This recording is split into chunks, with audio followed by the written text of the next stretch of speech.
Hello and welcome to Projector, and on this episode, the heroes in a hard shell are coming out of the shadows. When Shredder, played by Brian T, escapes from prison, the Teenage Mutant Ninja Turtles, Pete Plozek's Leonardo, Alan Richardson's Raphael, Jeremy Howard's Donatello, and Noel Fisher's Michelangelo are back on the trail of the Foot Clan, and must stop Shredder from opening a black hole for Krang, voiced by Brad Garrett, so he can take over the Earth. Along the way, the Turtles discover a mutagen that offers the chance for them to potentially become human, which divides the team but maybe their chance to emerge from the shadows. I was born just a little bit too late for the Ninja Turtles craze, which very much swept around the world in the late 80s and early 90s. In fact, by the time I was growing up, the Ninja Turtles' popularity had really waned somewhat, so Ninja Turtles had passed me by entirely.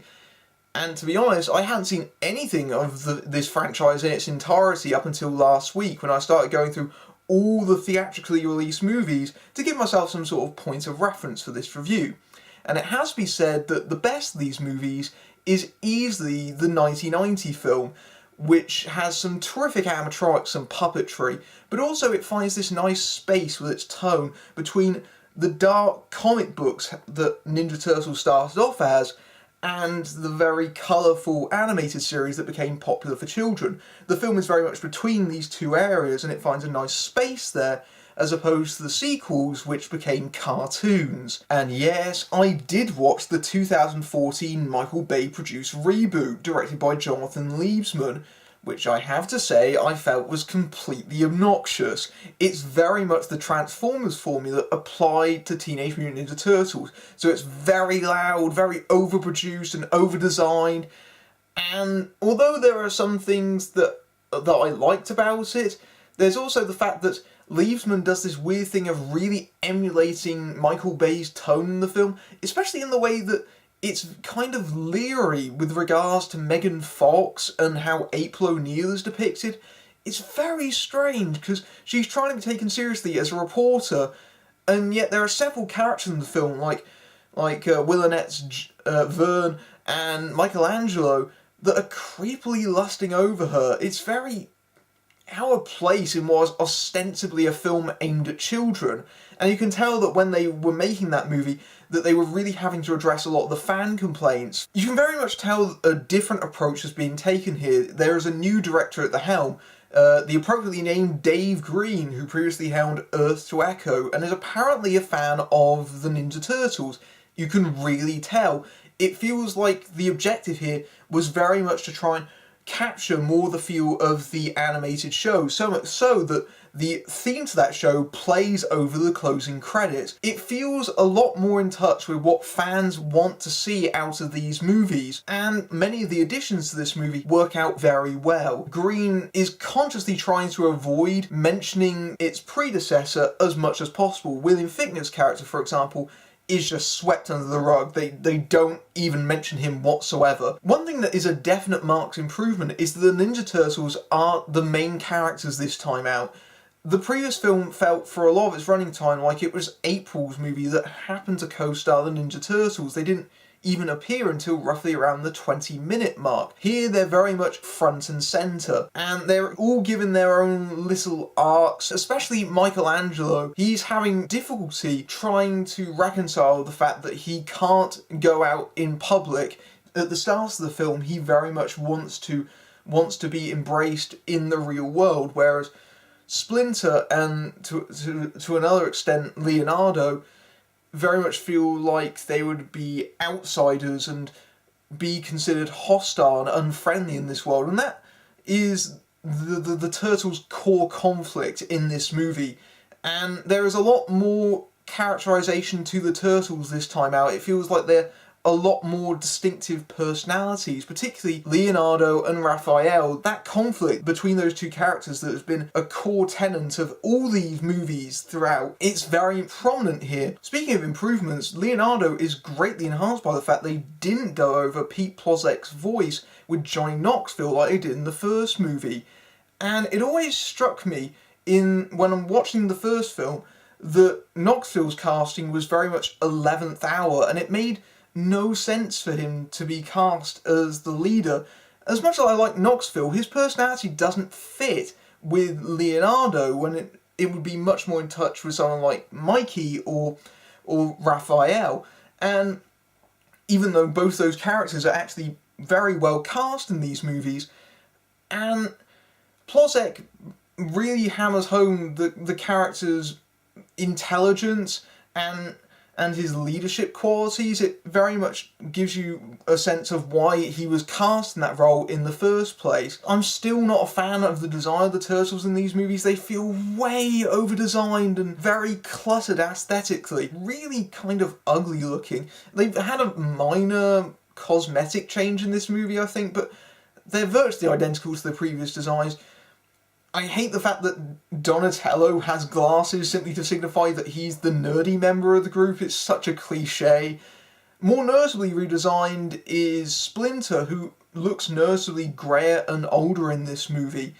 And Tony Shalhoub does a fairly decent job of voicing the character, but I do feel that there isn't very much for him to do in this movie, aside from giving the odd pep talk to Leonardo. When it comes to the new additions, two things stand head and shoulders above everything else, and that is Bebop and Rocksteady. The actors they cast in these roles, Gary Anthony Williams and WWE wrestler Sheamus, they really get the tone of these characters down perfectly. In fact, they really have very good chemistry together. They play off of each other spectacularly in this movie. They're having so much fun. They're really enjoying playing these very larger-than-life characters. Even after they've transformed and are largely performing through motion capture, their performances are infectious. They give the movie a real kind of energy whenever they're on screen. And that's probably why they've been focused on in the advertising campaign, because they are by far the most successful transition of any of the characters featured in this film, and they're featured very prominently for that reason. One thing that is a problem in this movie is that it does feel very overstuffed, especially when it comes to villains, because there are far too many villains in this movie. You've got Shredder, you've got Krang, and you've got Bebop and Rocksteady. And in the case of Shredder and Krang, they're very much fighting, it seems like, because the movie hasn't quite decided which one it wants to be its main antagonist. And that does mean that neither is used to their fullest potential. Shredder is kind of wasted in this movie, and Krang, apart from a scene fairly early on, doesn't appear until the final reel of the film. But you've also got other minor characters as well. You've got Baxter Stockman, and he's played by Tyler Perry. And Perry is also having a real blast playing this role, decked out in nutty professor gear. He's playing so big and so broad. I know they're playing that character for laughs, but I think I was laughing unintentionally at Perry's performance. I wasn't really with the joke on that one. It's kind of incredible for a movie that has talking turtles and a half-human, half-warthog and rhinoceros hybrid, that somehow Tyler Perry can be too big in it, but somehow he's found a way. But his character's in there, and there's a lot of things that they're introducing in this movie, like the mutagen, and you've got the Out of the Shadows plot, and there's way too much fighting for screen time, and you can tell, especially late in the film, that they're banking on having a third movie, and it does do this thing where it starts putting its pieces together for that third movie and taking elements out of the equation for the finale, and you think to yourself, hang on a minute, I wanted to see that element in play just a little bit longer before you literally put it into cold storage. There are elements here that feel too shoehorned in. Unfortunately, one of those is Casey Jones. Older viewers might have fond memories of Elias Koteas' performance in the original 1990 film, maybe less so about his appearance in the third movie, but Elias Koteas very much got the ultra-violent vigilante character down. Unfortunately, he's played here by Stephen Amell from Arrow. He is, in this movie, a cop-turned-vigilante who is on the trail of Bebop and Rocksteady. And he doesn't feel particularly Casey Jones-ish, apart from the scene that you've seen in the trailers where he's got the hockey gear and the hockey mask and he's beating up some members of the Foot Clan.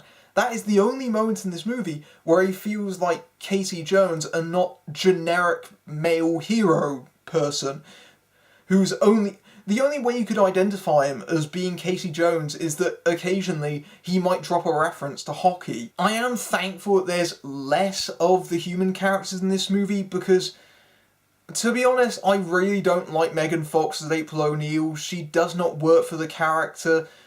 Her acting is still quite poor in this film, and it just feels like they've cast Fox for her to be a sex object. There is far less of the Leary quality in this movie, but I did get very worried. She's in disguise the first time we meet her, and she's wearing this wig and glasses, and this is just simply so that we can get an excuse for Fox to trade disguises so that she can rip off her clothes to change into this schoolgirl outfit. And it feels so gratuitous, especially with the camera lingering over her in slow motion. That immediately put me on edge in the first 20 minutes, along with a very brief moment where they're in a Halloween parade and Mikey encounters some random person dressed up as Bumblebee who says, "Nice outfit, man." Yes, thank you, I know this is from the same team that make the Transformers movies. It's very difficult to forget. In fact, it's actually somewhat difficult to forget in this movie because the Turtles theme, oddly enough, it does feel like the Turtles hero theme in particular sounds a lot like the Optimus Prime hero theme from the Transformers movies. It does have that Michael Bay feeling. Again, less so than the first movie. It still has a number of touches that does feel like signature Bay touches. Speaking of weird Michael Bayisms, you know how his Transformers movies have this weird tendency of casting respected actors like John Malkovich, John Turturro, and Stanley Tucci to lend some gravitas to a fighting robot movie, and you wonder why they're there apart from the giant paycheck they're obviously cashing? Well, in this movie, Laura Linney is in it. Laura Linney plays the chief of police, and she gives David Warner serious competition in respected actors who look most perplexed they ended up in a Ninja Turtles movie. Although the movie does have a few fun moments because of that. There is a real strange dissonance of when Laura Linney first appears on screen and you go, is she in this movie? Yes, she is. Yes, she is. And she does get a few moments where she has to mutter to herself, so not only do we have to chase after 4 talking turtles, but there's also a warthog and a rhinoceros. Great. The script doesn't corner to do very much. This is the silliest role that she's taken since Congo. I did feel that the movie is a bit lazy when it comes to its script, speaking of which. When it comes to plotting the action set pieces together, it does feel like they've taken a very lazy approach, because this idea of everything having tracking devices comes up time and time again. It happens not once, not twice, but 3 times. 3 times where tracking devices are used to bring characters to a specific location that other villainous characters happen to be in. When it comes to the action set pieces, the movie is very much at its strongest. I saw the film in its 3D presentation and it was clear it was made with that in mind, especially with the very dynamic digital camera work whenever the turtles are on screen.